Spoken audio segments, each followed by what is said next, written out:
കോഴിക്കോട് വടകരയിൽ 2 ദിവസം അടച്ചിട്ടിരുന്ന വീട്ടിൽ മോഷണം. ചെക്കോടി ബസാർ സ്വദേശി സുബൈറിന്റെ വീട്ടിൽ നിന്ന് 7 പവൻ സ്വർണവും 7000 രൂപയുമാണ് മോഷണം പോയത്. വീട്ടിൽ ആളില്ലെന്ന് മനസ്സിലാക്കി മുൻവശത്തെ വാതിൽ പൊളിച്ചാണ് മോഷണം നടത്തിയിരിക്കുന്നത്. സുബൈറിന്റെ പരാതിയിൽ വടകര പോലീസ് അന്വേഷണം ആരംഭിച്ചിട്ടുണ്ട്.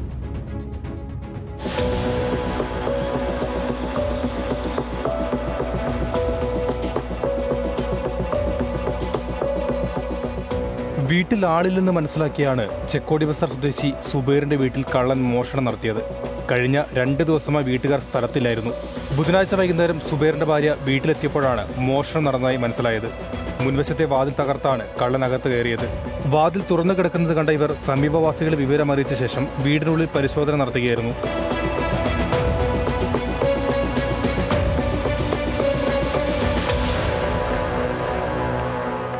താഴത്തെ നിലയിലെ അലമാരയിൽ സൂക്ഷിച്ചിരുന്ന 7 പവൻ സ്വർണവും 7000 രൂപയുമാണ് കള്ളൻ കൊണ്ടുപോയത്.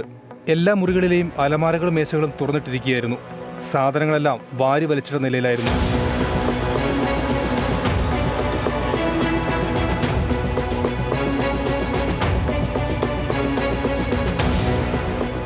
വിവരം ലഭിച്ചതിനെ തുടർന്ന് വടകര ഡിവൈഎസ്പി സനൽകുമാറിന്റെ നേതൃത്വത്തിലുള്ള പോലീസ് സംഘം സ്ഥലത്തെത്തി പരിശോധന നടത്തി. ഡോഗ് സ്ക്വാഡും വിരലടയാള വിദഗ്ധരും തെളിവുകൾ ശേഖരിച്ചിട്ടുണ്ട്. വടകര പോലീസ് അന്വേഷണം ഊർജിതമാക്കിയിട്ടുണ്ട്. ന്യൂസ് മലയാളം, കോഴിക്കോട്.